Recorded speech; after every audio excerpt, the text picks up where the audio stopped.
আমরা দেখেছি অথর্ব নির্বাচন কমিশন এবং বিশ্ববিদ্যালয় প্রশাসনের পরিকল্পনায় বিএনপি এবং বামদের যোগ সাজতে বর্তমানে রেজাল্টকে পরিকল্পিতভাবে বিলম্বিত করা হচ্ছে।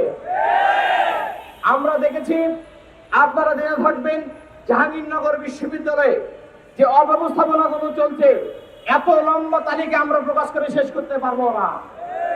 পৃথিবীর ইতিহাসে কোথাও এমন নির্বাচন হয় নাই যেখানে কোনো পুলিং এজেন্ট নাই। জাহাঙ্গীরনগর বিশ্ববিদ্যালয়ে কোনো পুলিং এজেন্ট রাখা হয় নাই। গতকাল রাতের বেলা আন্দোলন করে আমরা বাধ্য হয়েছি পুলিং এজেন্ট দিতে হবে, প্রশাসন বাধ্য হয়ে এক পর্যায়ে তারা দিয়ে ফেলেছে। পুলিং এজেন্ট যখন সকালবেলা উপস্থিত হয়েছে তখন তাদেরকে আর ঢুকতে দেওয়া হয় না ভোট কেন্দ্রের মধ্যে, বলা হয় এর কোনো নিয়ম নাই। এরপরে আমরা দেখেছি সাংবাদিকরা গিয়েছে তথ্য নেওয়ার জন্য নির্বাচন 10 নম্বর হলে এবং 21 নম্বর হলের সামনে ছাত্রদল তারে শোডাউন বসিয়েছে, গেটের সামনে তারা দাঁড়িয়েছিল।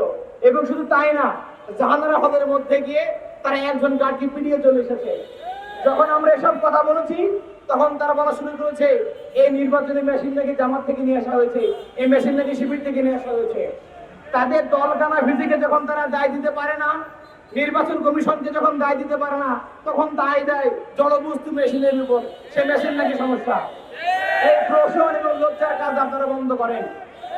এই মেশিন দিয়ে আপনারা গণনা বন্ধ করেছেন বলে গতকাল একজন সম্মানিত শিক্ষিকা চারুকলা ডিপার্টমেন্টের আমাদের জনাব ফেরিদৌস ম্যাডাম ইন্তিকাল করেছেন মানসিক পেশা নিয়ে। আপনাদের লজ্জা নাই, তারপরে আপনারা নির্বাচন বন্ধ করতে চান। আমরা দেখেছি আজকে প্ল্যান করে দুপুর 2টার পরে জাহাঙ্গীরনগর বিশ্ববিদ্যালয়ের শিক্ষকরা মিটিং বসিয়েছে এই নির্বাচনকে এবং ফলাফলকে রবিবার পর্যন্ত ইস্টে করা যায় কিনা। আপনারা কি আমাদেরকে বোকা পেয়েছেন? ছাত্রদেরকে আপনারা কি বোকা ভেবেছেন? বোঝে না যে পরিকল্পিতভাবে একটি দলকে সুবিধা দেওয়ার জন্য আপনারা কাজ করে যাচ্ছেন। আমরা প্ল্যান করে বলতে চাই, ঢাকা বিশ্ববিদ্যালয়ে আমরা দেখেছি 40,000 শিক্ষার্থীদের ভোটকে কয়েক ঘন্টায় গণনা করে প্রথমে হল সংসদ এবং কেন্দ্রীয় সংসদে ফলাফল ঘোষণা করা হয়েছে।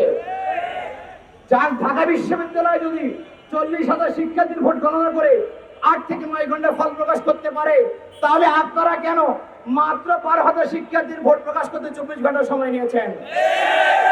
আমরা বলতে চাই, যদি আপনারা আর একটু সময় নেন, আপনাদের নাম তো গ্রিজ বুথ উঠে যাবে।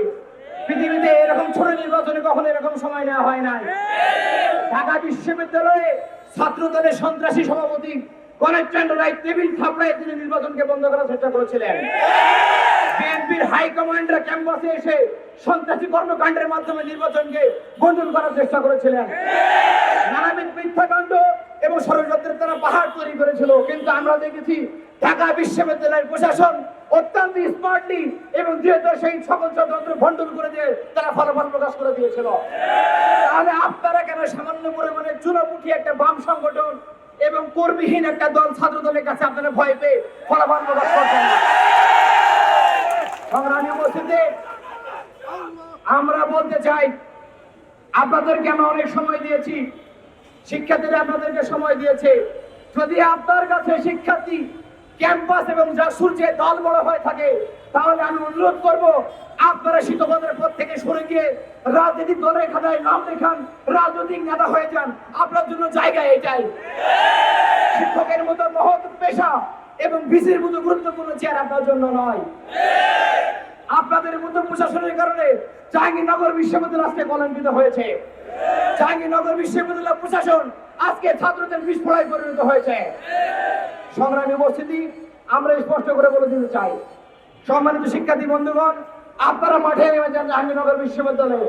আপনাদের সাথে ইসলামী ছাত্র শিবির ভ্যানগার্ড হয়ে থাকবে ইনশাআল্লাহ। আপনারা আপনাদের ক্যাম্পাসে জুলাইকে আবার ডেকে আনেন, আপনাদের ন্যায্য অধিকার আপনারা ফিরে নিয়ে যান, আপনাদের ইমামকে আপনারা সেখান থেকে নিয়ে যান। ইসলামী ছাত্র শিবির আপনাদের ছিল, আছে এবং থাকবে ইনশাআল্লাহ। আমরা সর্বশেষ বলতে চাই যে অবস্থাগুলো হয়েছে, এগুলোর জন্য বিশ্ববিদ্যালয় প্রশাসনকে সুষ্ঠু গণনার মাধ্যমে ছাত্র প্রতিনিধি বাছাই করে দিয়ে সবার সামনে উপরে ক্ষমা চাইতে হবে যে আপনারা ভুল করেছেন।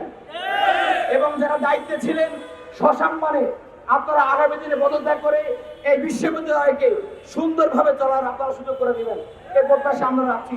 সম্মানিত উপস্থিতি, আগামী দিনে রাজশাহী বিশ্ববিদ্যালয়ে এবং চট্টগ্রাম বিশ্ববিদ্যালয় নির্বাচনে আমরা ছাত্রদের সাথে থেকে সুষ্ঠু নির্বাচন করবে, আমরা দেখিয়ে দিব এদেশের জুলাই শক্তিরা কখনো পরাজিত হতে পারে না।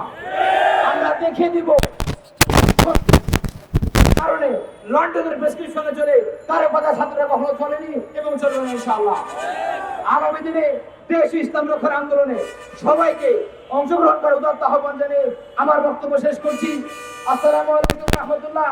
বাংলাদেশ জিন্দাবাদ, ইসলামী ছাত্র শিবির জিন্দাবাদ।